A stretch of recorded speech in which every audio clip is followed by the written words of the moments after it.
Assalamu alaikum wa rahmatullahi wa barakatuh. Que la paz y las bendiciones de Dios sean con todos ustedes. En esta ocasión les quiero hablar acerca de la posición islámica sobre el aborto. Para quienes nos vienen siguiendo aquí en YouTube, en Facebook, en Instagram, en Twitter, saben que estas explicaciones tienen sobre todo el objetivo de dar a conocer nuestra cultura para confirmar o desmentir lo que se dice sobre el Islam en estos temas. Apreciamos el interés que muchas y muchos de ustedes han expresado para incrementar su conocimiento sobre el Islam. Esperamos que, como en otras ocasiones, la información que presentamos nos acerque y nos ayude a mejorar la convivencia.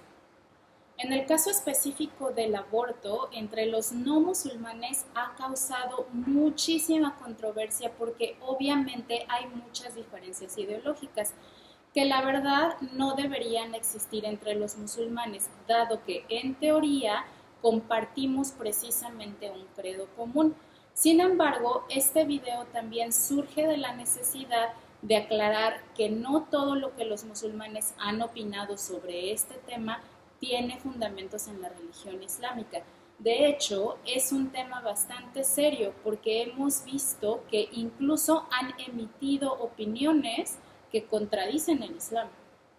Pedimos a todos los que están aprendiendo sobre esta religión que tengan en cuenta que hoy en día, y por razones que merecen un video aparte, hay muchísimas personas que se hacen llamar musulmanas sin realmente serlo, ya sea porque quieren causar precisamente división entre los musulmanes, porque quieran desacreditar a la religión o porque simplemente aún no tienen el conocimiento necesario o la voluntad de obedecer a Dios. Y de hecho es lo que ustedes deben saber, que un musulmán, incluso el más piadoso, nunca va a representar al Islam al 100%, simplemente porque los seres humanos somos imperfectos, pero lo que sí pueden esperar es que un verdadero musulmán sea una persona humilde que no refuta las evidencias. Por definición, musulmán es la persona que se somete a Allah. Esa es la definición que Dios mismo nos ha dado en el Corán. Antes de entrar en materia, también quiero aclarar que en esta ocasión solo hablaré de lo que aplica para los musulmanes.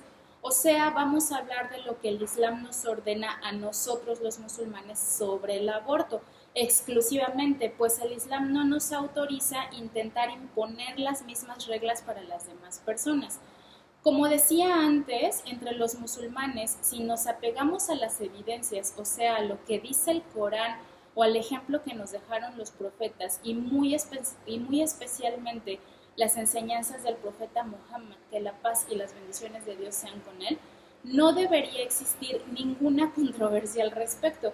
Idealmente todos los musulmanes deberíamos estar conscientes de los principios en los que se basa nuestra religión.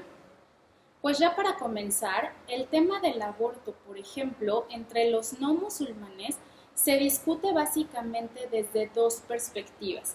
Se discute desde la perspectiva de los derechos de la mujer o se discute desde la perspectiva de quién va a ser abortado.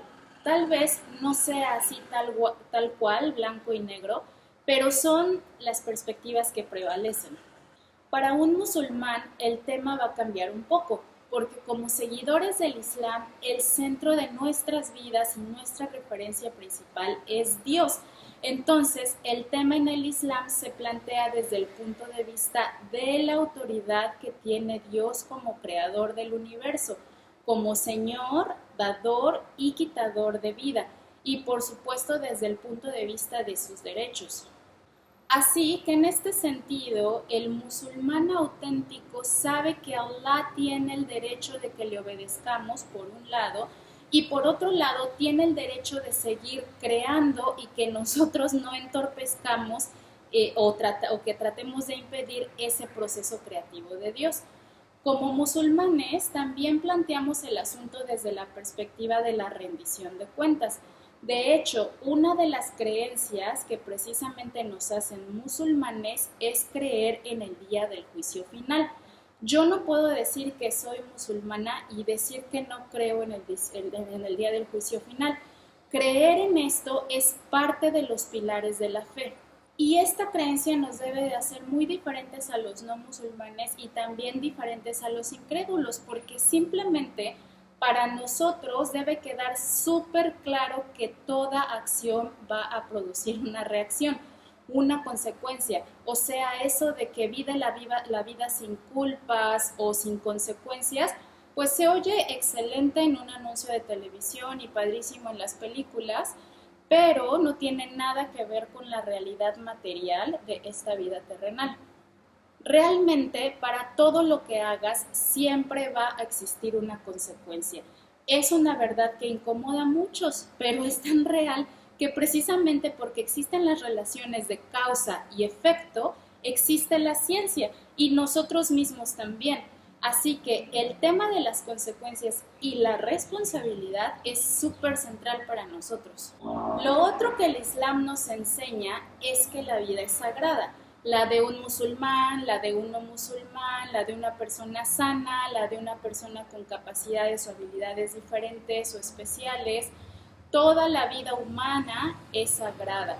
Eso es un principio básico del Islam. El Corán nos dice, por ejemplo, si matas a uno, es como si mataras a la humanidad entera.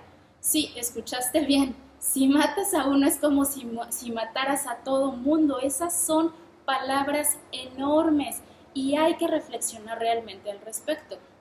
Así que si has leído que en el Islam el aborto es permitido antes de los 40 días o antes de los 120 días, pues sí, hay algunas evidencias apuntando a esa permisibilidad, pero también existen las evidencias que delimitan esa permisibilidad a circunstancias de extrema necesidad, como cuando la vida de la madre está en peligro.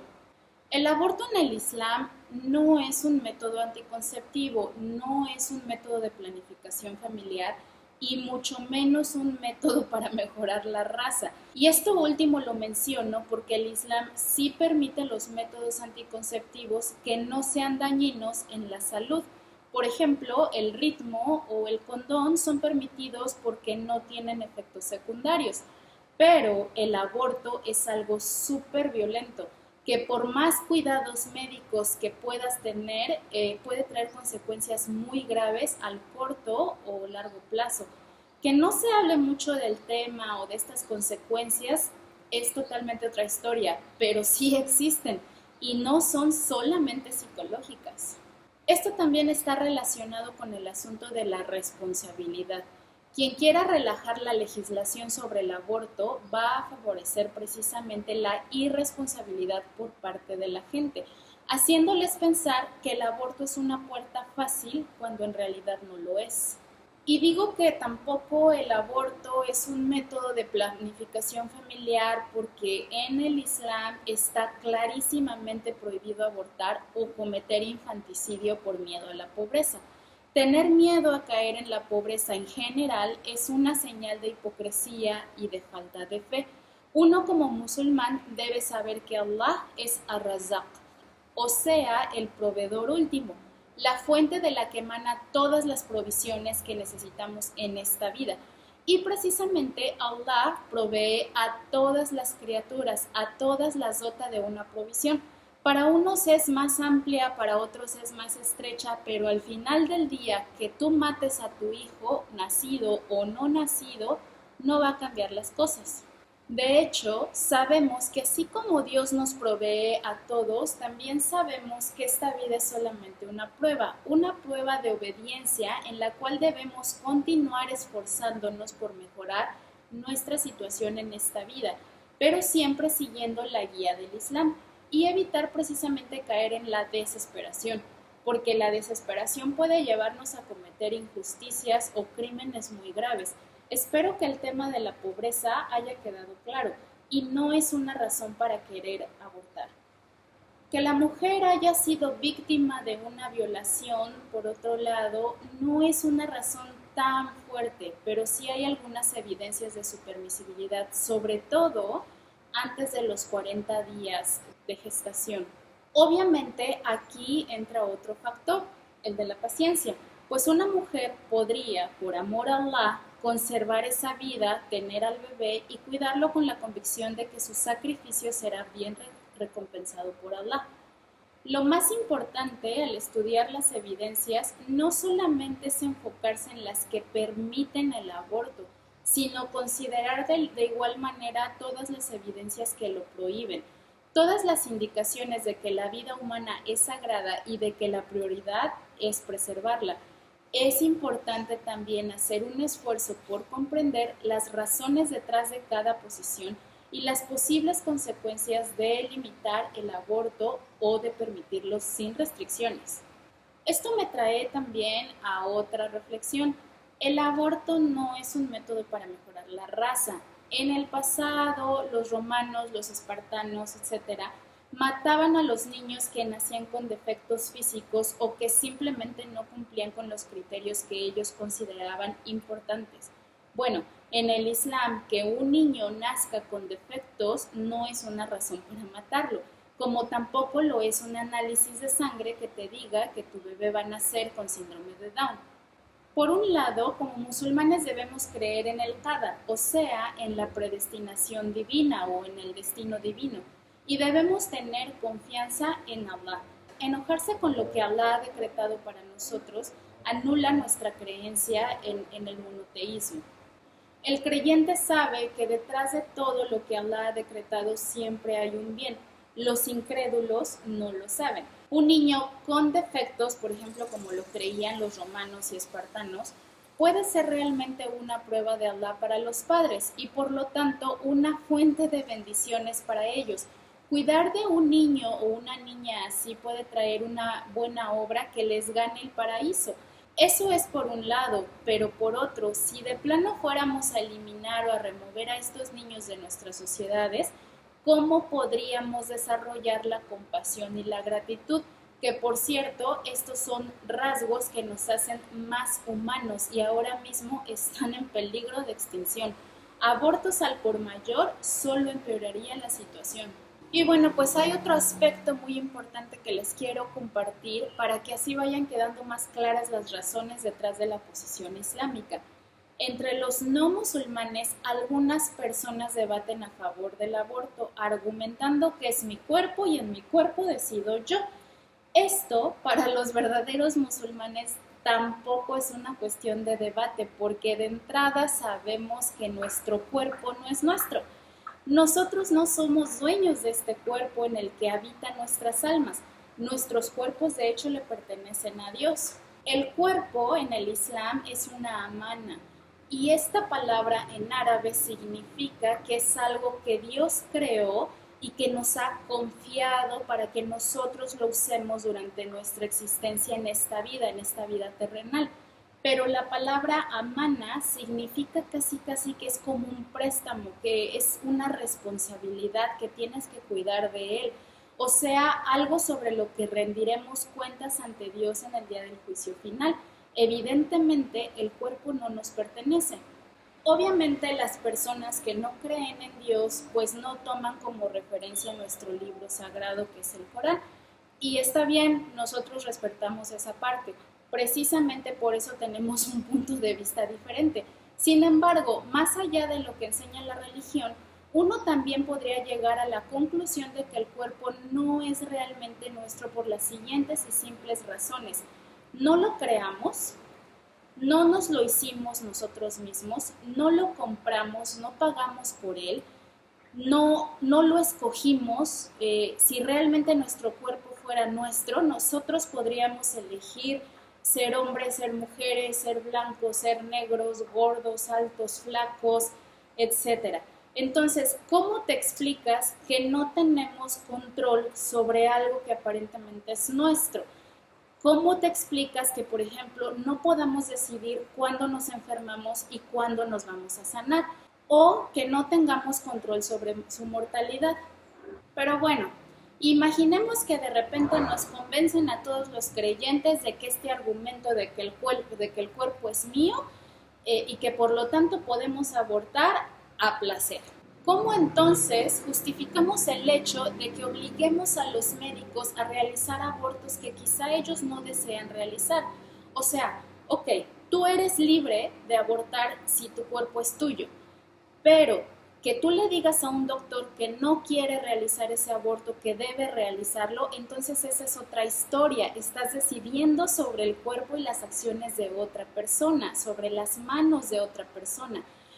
Porque de eso se trata la legalización del aborto, de obligar a los médicos a realizar los abortos, quieran o no quieran hacerlo, lo cual es un inmenso atropello porque hay muchísimos doctores que de hecho estudiaron medicina para salvar vidas, no para destruirlas. Así que por favor, si vamos a defender este argumento de que el cuerpo es el mío, pues al menos debemos de ser coherentes. Y bueno, ya para ir cerrando un poco más con este tema, hay otro aspecto que tiene que ver con lo que es justo para la sociedad en general y que en este sentido el Islam es bastante claro. Dios nos juzga a cada uno y nos castiga a cada uno por nuestros pecados individuales, es decir, de forma personal. Nadie va a cargar con los pecados ajenos o los errores ajenos. Por lo tanto, no es fácil acomodar el Islam una legislación que esté pasándole el costo de abortos indiscriminados a otros ciudadanos que no tienen la culpa de que una pareja no haya usado condón o de que no haya ejercido su sexualidad de manera responsable. Hoy en día, aunque sea de manera clandestina, son miles los abortos que se practican. Ahora imagínate que ese costo sea absorbido por el Sistema Nacional de Salud de tu país y que obviamente tú como contribuyente termines pagando por eso.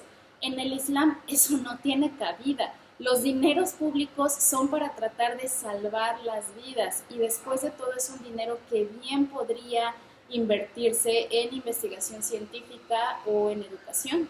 Fin, lo importante aquí es que estamos ante una realidad que nos demanda pensar y cuestionar más los argumentos de que se nos están presentando para defender este tipo de temas, especialmente porque a veces se nos presentan en momentos cuando más unidad nacional necesitamos para prevenir crímenes incluso mayores y más graves. Y claro, debatir sobre el aborto pues es algo que nos divide y nos debilita. Y obviamente también la esencia de este punto en particular es tratar de entender por qué la vida humana ha dejado de ser sagrada en primer lugar y cuáles serán las consecuencias a largo plazo si permitimos el aborto sin restricciones. ¿En qué momento perdimos la conciencia de que la vida es un milagro? Cierto, hay millones de seres humanos en el mundo, sin embargo, los casos de parejas infértiles son un buen recordatorio de que la concepción no es un proceso ahí simplón que hay que dar por sentado y porque con toda la tecnología y las ideas liberales y demás, aún necesitamos de óvulos y espermatozoides y de otros miles de factores que tienen que darse en un momento y una precisa sincronía para que la vida se produzca. Inshallah que podamos mejorar el curso de las cosas y que pronto los abortos, los infanticidios, los feminicidios se vuelvan problemas del pasado. Ahora mismo las mujeres estamos siendo víctimas de diversas formas de violencia y con justa razón exigimos respeto a nuestra vida. Entonces, con la misma pasión debemos defender los derechos de los demás, incluso de los no nacidos. Y así como esperamos que los hombres se hagan responsables de sus acciones, nosotras también debemos procurarlos. Personalmente, cuando veo que el asesinato de mujeres va en aumento, pero que también el aumento de abortos es considerable, me intimida pensar que tal vez sea justicia divina o karma, como le llaman algunos no musulmanes. Obvio que no lo puedo afirmar, pero si damos odio, ¿cómo podemos recibir algo diferente? También es un tema de congruencia. Las mujeres nos estamos distanciando de los hombres en muchas formas y niveles. La relación estrecha que existía antes entre hijos y madres ya se está perdiendo y eso de ninguna manera alimenta ni el respeto ni la apreciación mutua. Lo que nos empodera como mujeres no es vernos como víctimas, sino como factores de cambio. Que Allah nos guíe a lo que es mejor.